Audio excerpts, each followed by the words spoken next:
Bismillahirrahmanirrahim. Assalamualaikum warahmatullahi wabarakatuh. Alhamdulillahirrahmanirrahim. Wassalatu wassalamu ala sayyidina Muhammadin wa ala alihi washabihi ajma'in. Amma ba'd. Pertama-tama marilah kita panjatkan bersyukur kehadiran Allah Subhanahu wa taala yang telah memberikan nikmat kepada kita semua. Dan tak lupa juga salawat serta salam kita aturkan kepada Nabi besar kita, Nabi Muhammad SAW. Yang terhormat kepada Ibu dosen selaku dosen pengampu psikologi pendidikan, dan yang terhormat teman-teman semuanya yang akan menonton video saya ini. Baiklah, sebelum saya lanjut untuk memaparkan teori-teori yang ada, saya ingin memperkenalkan diri saya. Perkenalkan, nama saya Taufik Hidayat. Saya dari kelas 3I, Prodi Pendidikan Agama Islam. Baiklah, langsung saja saya akan menjelaskan teori psikoanalisa. Teori psikoanalisa ini yaitu menjelaskan tentang perkembangan manusia. Kemudian unsur-unsur psikoanalisa ini juga terdapat motivasi, emosi, dan aspek lainnya. Adapun juga teori psikoanalisa ini juga banyak diterapkan dalam bidang pendidikan. Kemudian teori psikoanalisa ini juga menjelaskan tentang kepribadian manusia yang berdasarkan dengan pengalaman-pengalaman. Selanjutnya, teori psikoanalisa ini merupakan ilmu yang baru, yang mana mengenai tentang pengalaman manusia. Teori psikoanalisa ini juga banyak dapat kritikan dari para ahli. Contoh teori psikoanalisa yaitu misalnya ada seseorang anak ingin entah itu misal membeli sesuatu, tetapi orang tuanya tersebut tidak mengizinkan anak tersebut. Kemudian anak tersebut tetap memaksakan egonya.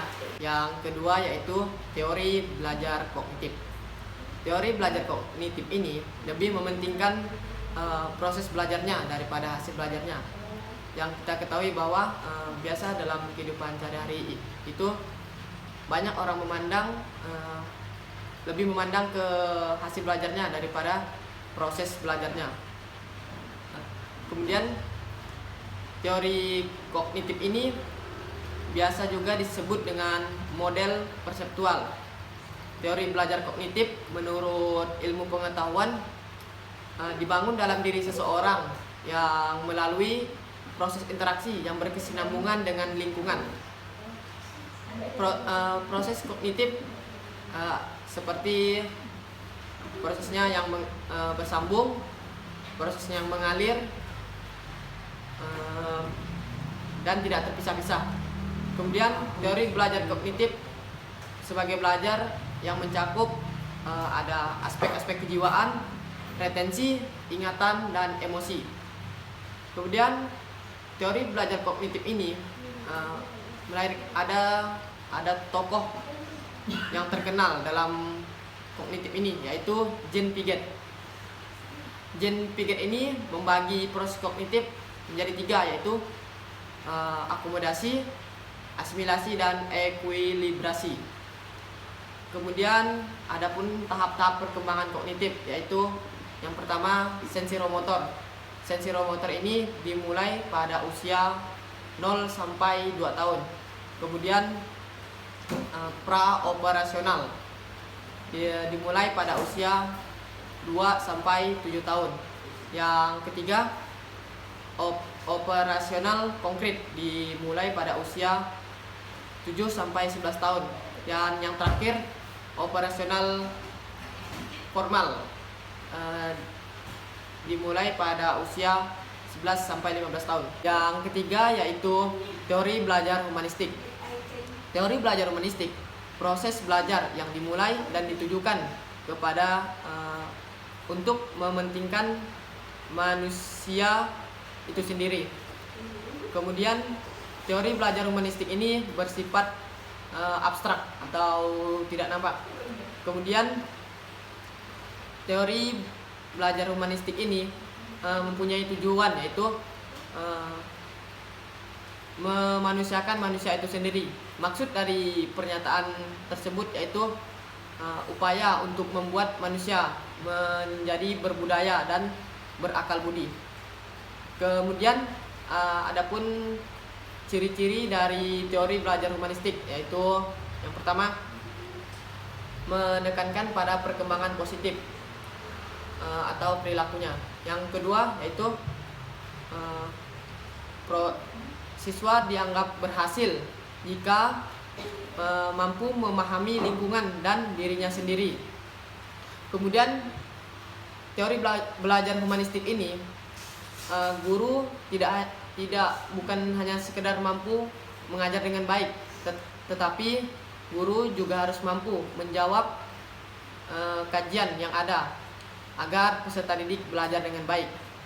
Dalam praktik teori belajar humanistik ini mementingkan siswa diarahkan untuk berpikir induktif, mementingkan pengalaman, dan juga siswa disuruh aktif untuk dalam proses belajar. Keempat yaitu teori belajar behavioristik.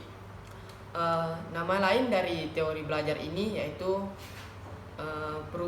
teori yang menekankan pada tingkah laku.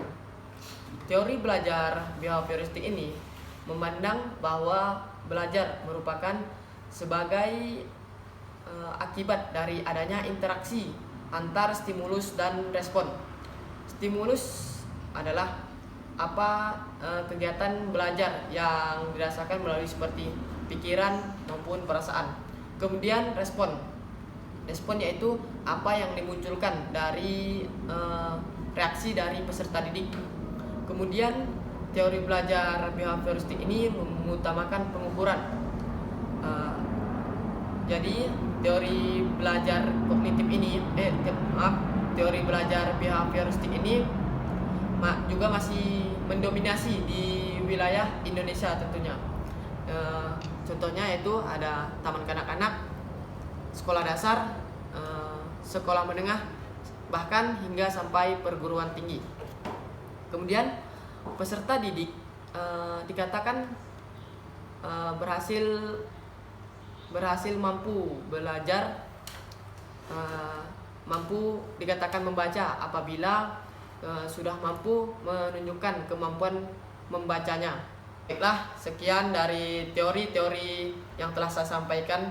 Kurang lebihnya saya mohon maaf. Sekian dari video yang telah saya buat ini. Wabillahi taufiq wal hidayah. Wassalamualaikum warahmatullahi wabarakatuh.